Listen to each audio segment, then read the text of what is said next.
Hi, welcome to Wellness for Realists, where we help you improve your life. I'm your host, Cristiano. The statistics around obesity in America are staggering, with 27% of adults at or above the obesity level. These levels have been rising for the past 30 years, but have recently hit an all-time high, with the United States leading the world in obesity. What's even more disturbing is the prevalence of childhood obesity in America.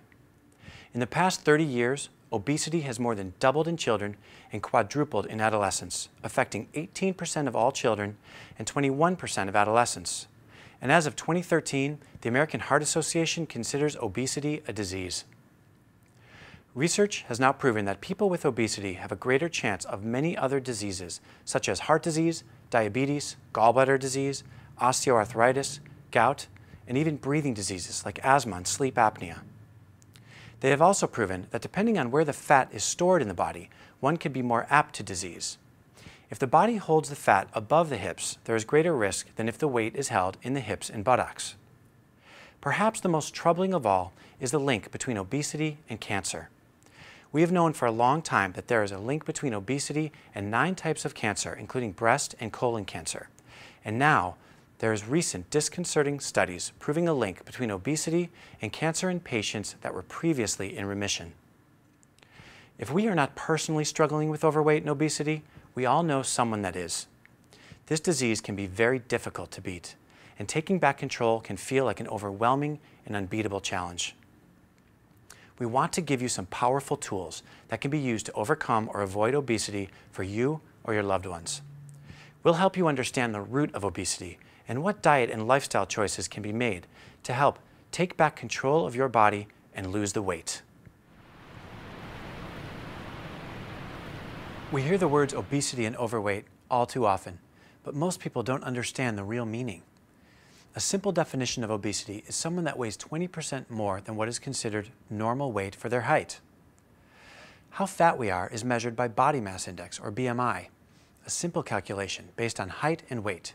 The body mass index is not only a good estimate of someone's fatness, but also whether or not they have a greater likelihood of diseases like diabetes, heart disease, cancer, or even death. A healthy or normal range body mass index for adult men and women is 18.5 to 25.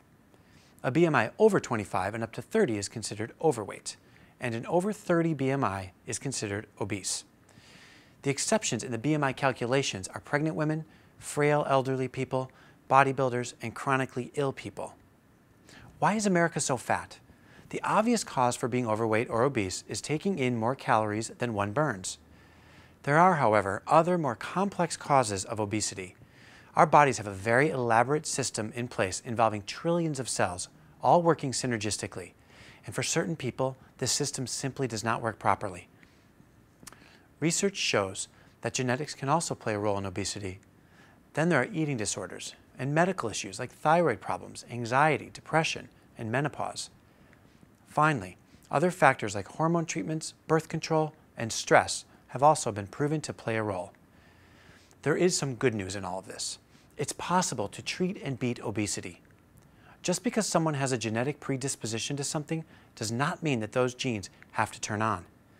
In addition, many people can get help and guidance from a registered dietitian and begin to make changes in diet and lifestyle. For the vast majority of overweight and obesity sufferers, these changes are enough to make a marked difference. Another option for beating overweight is to calculate your own BMI and perhaps, most importantly, avoid weight-reducing crash diets, as most people tend to rebound and end up heavier than they were when they started. Overcoming obesity and overweight is no easy task. Remember, this is a disease, and while overcoming disease is very possible, it's also challenging. Start with your health professionals, and then you will need supportive people around you and probably even a support group specific to helping people through the process of losing weight and avoiding the yo-yo weight loss and gain scenario that we see all too often. It is important to recognize that there is also an emotional component to this disease, and having that support group in place is crucial to your success. If you have tried to lose weight before and failed, take some time to look at your attempts and see what worked and what did not. If you have loved ones in the house with you, you will need their support too, which may mean positive, healthy changes in diet and lifestyle for everyone. Sometimes weighing in and exercising as a family is very helpful. For you more technical people, it may help to calculate your own body mass index to get a benchmark of where you are starting. Take charge of your health starting today, and please, if I can assist you or direct you in any way, don't hesitate to contact me. Today, we are honored to have Los Angeles-based registered dietitian Ilana Muhlstein in the studio with us. In addition to her private practice, Ilana works at UCLA, where she meets with occupational health patients and leads the Bruin Health Improvement Program.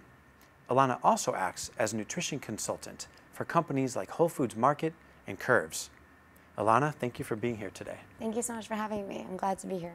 Yeah, so I saw on your website and I read about you, and I saw that you had your own personal struggle with weight loss and obesity, and that you lost, at one point, you lost 75 pounds. Can you tell us about that? Absolutely. You know, weight loss is not just a one-time thing where you lose it and just expect to hit your goal weight and end there. It's something that's just a constant struggle every single day. So I did lose 75 pounds, but it was over about 4 to 5 years, and I'm constantly working to maintain it and continue to improve my health all the time. Okay, so it's something you have to think about every single day. I can't help but to think about addiction a little bit. Addiction is similar. Do you think there's a similarity? There has to be a healthy balance. So once you achieve your goal weight, whatever that may be, you know, right now I focus on just getting fit and just getting healthy and just trying to not focus on words like skinny and thin, but just when I come to a place where I'm in my comfort zone with my health and fitness, I just try to push it and maybe let me pick up spinning and see how that works. So it's just never addiction, always with a healthy balance, just always trying to find more and more ways we can improve ourselves just to be better, healthier versions of ourselves. Excellent. And as a registered dietitian dealing with obesity with your clients all the time, how do you think you could explain the overweight epidemic in the United States today? Why is this, exploding? It's such a crazy question to answer because I can answer 100 reasons. There's so much working against us now in society. I mean, things like you've heard about the government subsidizing junk foods, so they're them just being cheaper for us to, and more accessible. And we're usually within 50 feet of really bad foods at any given time between vending machines and corner stores. So it's that junk foods are more accessible. It's that we're not sleeping. And that plays a huge role in weight loss. That's something I like to specialize in and speak about a lot. We're more stressed than ever. We have less vacation days than ever. We are, even if you are working on weight loss and you're working with me for a long time and I get you eating well and knowing what's right, you're so constantly bombarded with poor foods that you find that you just have to tell yourself no and I'll pass and thank you very much, but not right now, so many times a day, and it gets just exhausting. And we really need to do things to make things easier for people to be healthy. Like, not have elevators, in 2-story buildings where you could just have like one ramp to make it accessible and things like that. Yeah. So you mentioned sleep. Without going into too many details, I'm interested to hear more about that. Yeah, I'm actually currently writing a book called You Eat What You Sleep. Oh, I love it. It's really my specialty. I like to do my master's thesis on it and everything else. Sleep plays one of the biggest roles in weight and weight management today. In fact, the statistics are literally about the same. It's like 35.3% of America is obese and 34.9% of America sleeps less than 7 hours a day. So they're neck and neck, and we can't disregard those statistics. When you sleep less than 6.5 hours a night, our hunger hormone ghrelin goes up in the body, our satisfactory hormone leptin goes down, so we're just more hungry throughout the day, we're foggy, so we make worse choices, we're constantly looking for high sugar foods to amp up our energy, and it's just this really bad cycle that sleep plays a role in obesity very strongly. Very, very interesting. So as a dietitian with a busy practice, when you have a client come in to lose weight, and for those people that have never seen a dietitian, tell us what the protocol is and how many appointments do they need usually? It's a great question. It definitely varies with each person. At UCLA, I typically see my clients for 6 to 8 sessions, and that's usually enough. If I need more, they have a compounding illness like diabetes that's mismanaged, I can, request more sessions. In my private practice, it could be a little bit longer because I might have 6 to 7 sessions, really trying to get the bulk of the weight off if that's their issue. But then, sometimes they like to follow up with me every 6 months, every 4 months, every 3 months. We just have some nice, continuous. But I recently had someone who wanted to lose 5 to 10 pounds for a wedding, and she had some binge eating issues that we had to work through.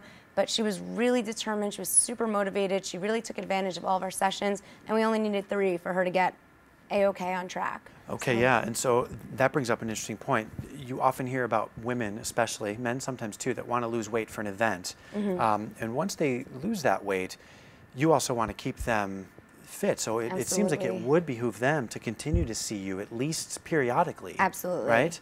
It's interesting because right now I'm overseeing a big weight loss challenge. Like about 20 men got together and they're doing this major weight loss challenge. The #1 prize is $4,000. Second prize is like $2,000. So they're getting really, really competitive. And within this group that I'm overseeing, I'm actually working with a few of them privately. And I'm cheering them all on though. And one of them said to me, like, I really want to get to 180 and then I'll be done. And I'm like, really, when you get to 180, that's when the work begins. Because maintaining your weight can be just as hard, if not harder, than even losing the weight. Because some of that like strictness and motivation kind of dwindles and you have to keep it up. So it's never just about the event. But sometimes that is a nice jumping off point to just start the motivation and get you yearning it a little bit stronger. So I encourage those event health motivating factors. Okay, great. And another question we have for you. Tell us about one of your more challenging, or maybe a couple, it doesn't have to be one, challenging patients that just wasn't losing the weight and how you handle that as a dietitian. It's difficult because every person's so different and everyone has such a different situation. So I see clients that work at UCLA in Santa Monica, but they're traveling from Palm Springs every day, meaning they're in the car for like 5 hours a day aside from work. So they have their own struggles. I have CEOs who are constantly in a constant stage of jet lag just because they travel so much. I work with a lot of overnight nurses and janitors and librarians who have these graveyard shifts so they can't get on a good routine. But I think the hardest population I work with is the kids because they are just constantly bombarded with food. And if you have a party, especially in Southern California where we are, you almost have to have a fruit platter or a salad to accommodate adults' needs. But if you know you're having a play date of just kids, these kids literally always get pizza and they're constantly getting candy from their babysitters and teachers and parents, and they're approached with it so much more often. And it's also not as socially acceptable for kids to say, oh, I don't want that, I'm watching my weight. Whereas adults can have that. So there are always challenges, but depending on who I'm working with in the situation, we can always combat it. Okay. And we have a question from our audience here. Daniel Morgan Facebooked us from San Diego, and he said that he finds it really easy in the summertime to keep his fitness level up and to keep his diet under control, but for some reason in the winter, he struggles with his weight. Do you have anything to say to that? Absolutely. I mean, just think about the differences there. In the winter, you're cold, you just want to snuggle up with a bowl of pasta and a glass of red wine. In the summer, some fresh fruit by the pool is all you need. So the mentalities are different. We really have to remember that summer bodies are earned in the winter, and you really have to keep it up all year round. And another thing why the summer's so great is that the pool becomes an activity. So you're just talking, standing around, but sometimes you're in the pool and you're not eating food, whereas if that was in the winter, you're inside and you're usually at a table where there's food constantly. So you just have to work that food environment for you. The winter, the best part about it are all those winter sports. They can go to vacation and burn like 700 calories on the slopes. So you just have to make it your business to keep up that healthy mentality through the year.